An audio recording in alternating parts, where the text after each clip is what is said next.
All right, everyone, come on in, grab your stuff, any kind of stuff, drinks, food, magazines, iPads, phones, computers, whatever it is that you have, and take in one of the greatest, rarest little tank toys you're ever going to find. Yes, one of those toys that will cost you as much as a nice used car.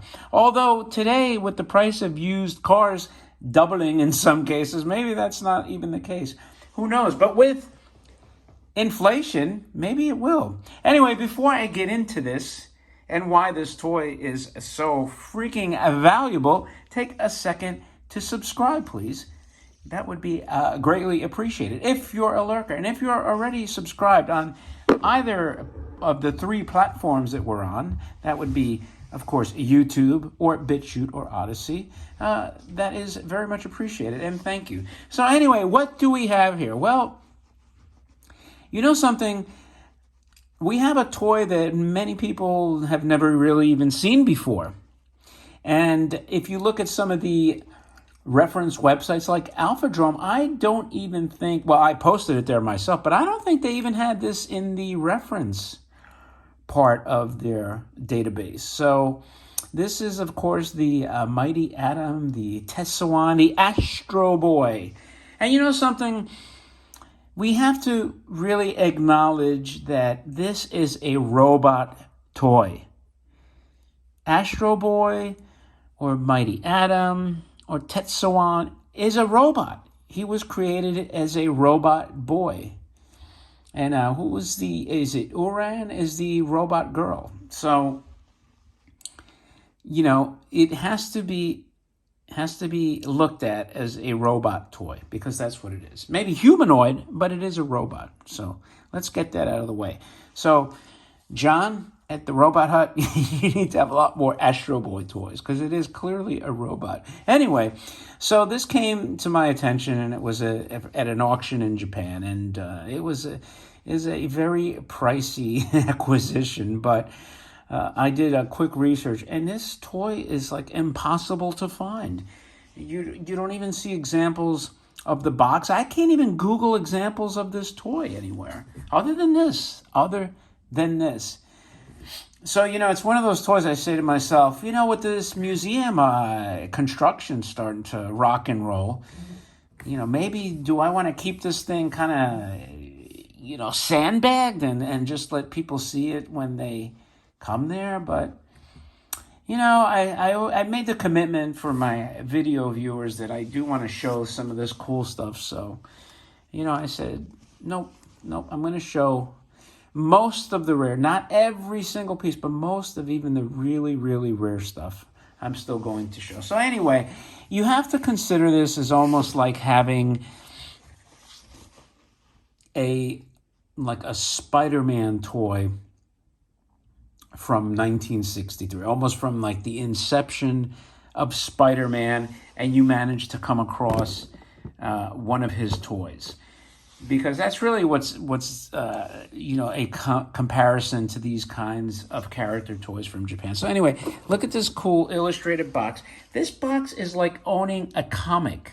I mean, look at the art style of this thing. It's comic art. You know, it's not a comic book, but you know what?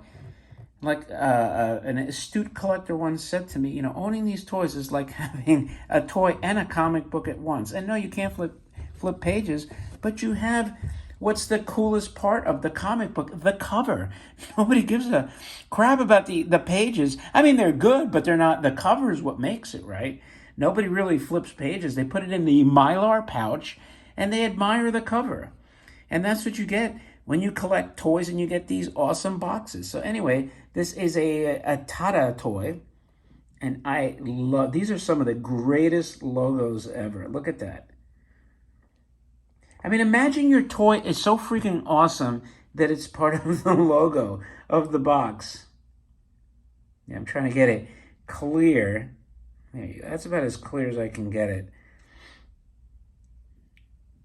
Man, that is so, the blue, that is like some of the coolest blue I've ever seen on a box. Look, I got to tell you, I'm not like hyping this toy, but you know, the flesh tone, on the Astro Boy. You know, it's just unseen in boxes. I challenge you to find like boxes that have like beautiful flesh tone like that. You know, the reds on the Canon. Man, that is freaking cool. And look at the curling there.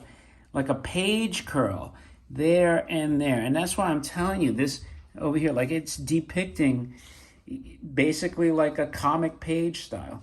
And then of course you have the logo sticker here, which is so freaking cool. And then even the side panels are cool. And then you have the end panel there. The side panel there, of course, is the same as the other side. And you do have your number 6,000.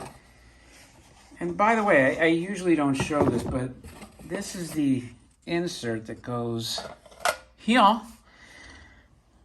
It's just a nice touch. And this box is square, man. It is square as a brick. And I got to tell you, one of the things that really attracted me, that blue is like the freaking Popeye tank blue, which is like one of my all-time favorite toys, the battery-operated Popeye olive oil tank. So I do like my tank. So anyway, what about the toy? Okay, the toy is cool too. It is this beautiful blue. And here is your Mighty Atom, or your Astro Boy. He, I guess, is propelling the tank Iron Man Tony Stark style with his repulsor jets. And here is, let me see if you could see this. See, it says there, it says KA logo, almost like made in Japan. You have the TADA logo there, which is hard to see. And even though I got the flash on, it's very hard because I'm battling the sun. There you see a little bit better there. And I'm going to look myself. That almost reminds me of the Kanto logo. So KA, somebody needs to chime in. And Josh, if you watch this video, now I'll know if you watch the channel, Josh. You tell me what KA stands for.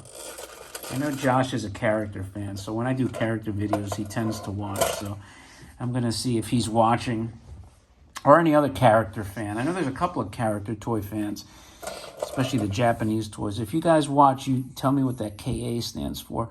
So anyway, you have the vinyl head, which is cool, because there's vinyl toy collectors. Look how cute he is. He's so cute. And those two dots. The two dots. I feel like they're Matrix, you know, like you pull out his control module from there.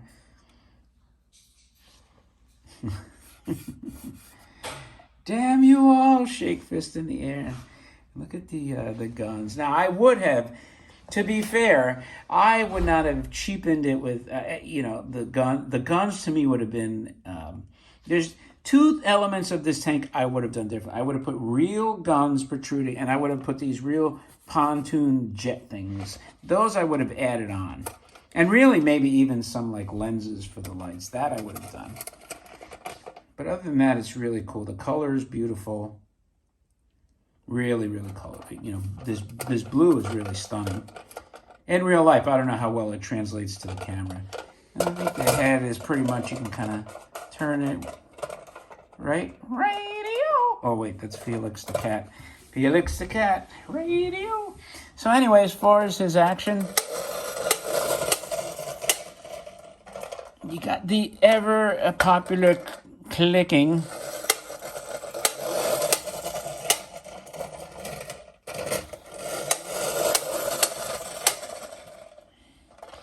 And you know something? Let's face it. You know, you do get to the point sometimes, you know, if this toy was made into millions, probably would not be worth, you know, a tremendous amount. But the fact is, when you get something like this with a beautiful box and beautiful colors and beautiful lithography, and the fact that there might only be a handful left in the world, and I mean a handful, you know, like on one hand maybe, especially in the box condition like this, it's going to make it extremely, extremely valuable. And, you know, and from like, if you're building a high-end collection now, right? A high-end, very high-end. And I don't mean, me per se. I'm just saying like in general. And I don't even necessarily mean toys. There's a couple of things that I'll share with you, my perspective on some of these things. I feel like, number one, when you're in an inflationary climate like we're in, it's nice to be able to invest in something that's going to retain value. Art, cars, real estate, crypto, stocks, just stuff. And yes, they're cyclical and they can go up and down, but at least it's something, right? If you're like just hoarding cash in the bank, the interest is very low. Treasuries are very low. So after inflation, and inflation that's reported at like 5%, right? Now, this is an investment advice. By the way, I'm not an investment or financial advisor or anything like that, so I don't take it as advice. I'm just giving you my perspective on things. Owning stuff, right, is better than owning something that, like, if your return is 1%, or in the bank's case, 0.1%, or 0.1%. Sometimes it's better to have tangible goods as opposed to that, because after inflation, right? And when they say the inflation index is 5%, 5.5%, well, yeah, that doesn't include fuel, food, real estate, because what's the cost? How high has real estate gone? How high have stocks gone? I mean, if you want to invest, you have to buy those too. They may have gone up 30%. Real estate may have gone up 40%. So that's not factored into inflation. So that's why people tend to invest in these things. So the price of these things actually get higher. So that's just as it overall. That's why the really, really high-end cars and stuff like that, and art and things like that, tend to explode in value in these climates, and in a general sense, right? And so when you get to toys, if you're building a high-end collection, the super duper rare stuff like this tends to always maintain and ultimately go up. So yes, it'll be pricey initially, but then you'll look back and say, well, you know what, it was a pretty good deal. So that's just my overall perspective on some of these types of toys, but you might think differently, and I'm not advocating anyone to go out, and I'm just saying sometimes when you look back, some of these things that seem pricey now, but look, some things that were pricey 20 years ago, they could be fairly cheap. The other part and these types of collections, number one, you got to make sure you could afford it, right? Put yourself in all that's critical. The other part is you got to make sure that these things are really rare, because, sometimes things will emerge, right? That's the word to keep in mind, where we thought they were really rare, and then, hey, you know what? There's like 10 more of these now came up for auction. Then all of a sudden you're kind of like screwed. You're like, hey, they're not as rare. So that's always the other side of the coin, if you will. So in the meantime, though, I'm pretty confident that stuff like this, you're probably not going to see that many of them. You know why? Because you would have seen it already. That's my, opinion on this kind of stuff. So anyway, that's just a little inside, insider look at things, if you will. And, once in a while I like to, ramble on about stuff like this. But anyway, that is your Mighty Atom tank. Let me know what you think of the toy, regardless of all my BS and rambling on. Thanks for your time, as always. If you like the toy and the video and the nonsense, thumb it up. Don't forget to subscribe. And with that, I will talk to you later.